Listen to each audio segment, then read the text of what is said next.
हाँ जी, नमस्कार। स्वागत आप सभी का मेरे इस YouTube चैनल पर। आज हम पदार्थ की अवस्था में परिवर्तन किस प्रकार से होता है, पदार्थ की अवस्था में परिवर्तन से संबंधित विभिन्न प्रकार की परिभाषाएं, इन सभी को समझने का प्रयास करेंगे। चलिए शुरू करते हैं आज की क्लास।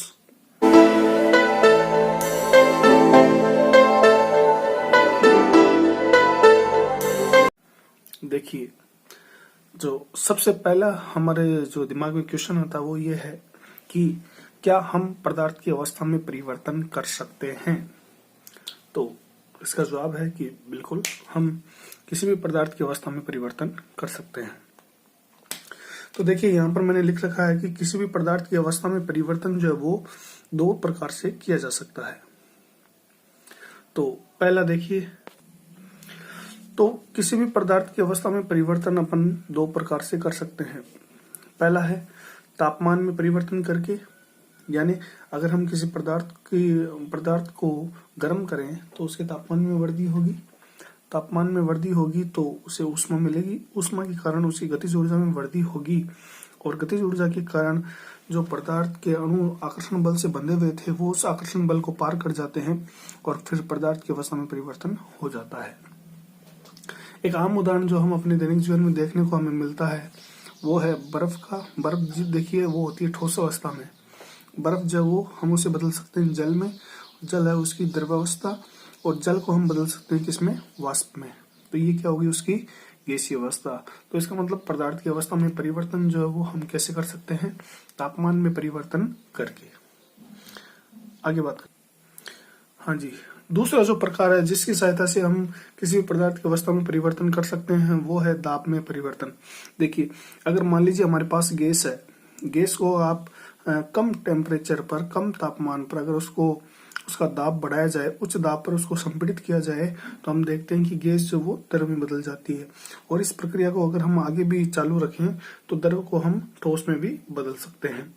तो इस प्रकार पदार्थ की अवस्था में परिवर्तन जो है वो दो प्रकार से किया जा सकता है। दूसरा, दो प्रकार से किया जा सकता है, पहला तापमान में परिवर्तन करके और दूसरा दाब में परिवर्तन करके।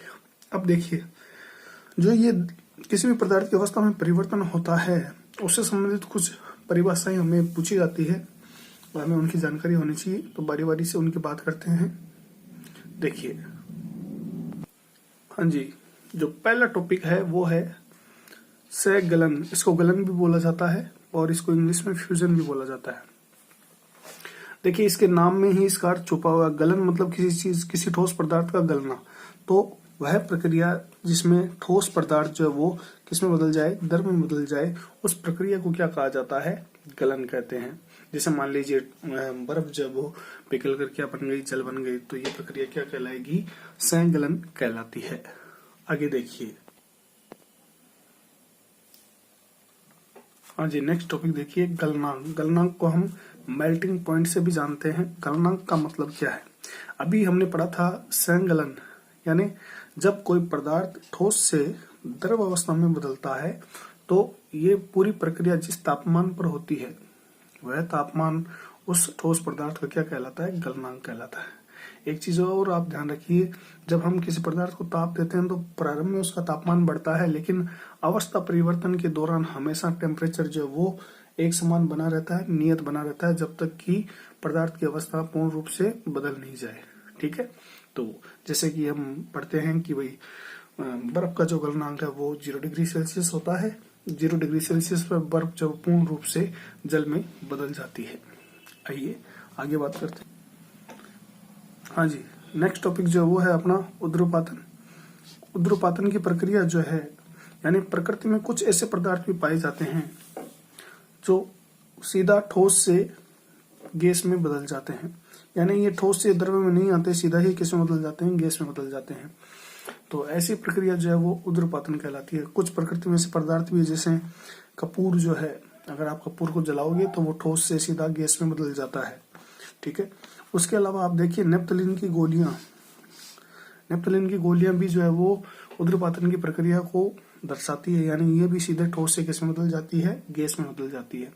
जैसे जो कपड़े उनको कीड़ों से बचाने के लिए नेपथलीन की गोलियां कपड़ों में रखी जाती है। उसके अलावा जो सार्वजनिक शौचालय होते हैं उनमें बदबू से बचने के लिए नेपथलीन की गोलियों को उनमें रखा जाता है। तो ऊध्र्वपातन का मतलब क्या है? ऐसे पदार्थ जो ठोस से सीधे किस में बदल जाए, गैस में बदल जाए, वो क्या कहलाती है? ऊध्र्वपातन की प्रक्रिया। और ऐसे पदार्थ जो वो क्या कहलाते हैं? ऊध्र्वपातज कहलाते हैं। हाँ जी, अगला टॉपिक देखिए, वाष्पीकरण। इसको वेपराइजेशन भी बोला जाता है। वाष्पीकरण का मतलब क्या है? द्रव से वाष्प में बदलने की प्रक्रिया को वाष्पीकरण कहते हैं।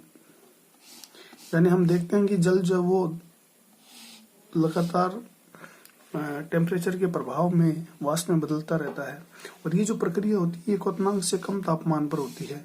इस पूरी प्रोसेस को हम क्या कहते हैं? वाष्पीकरण कहते हैं। यानी जल का भाप बनकर उड़ना, ये प्रक्रिया क्या कहलाती है? वाष्पीकरण कहलाती है। आगे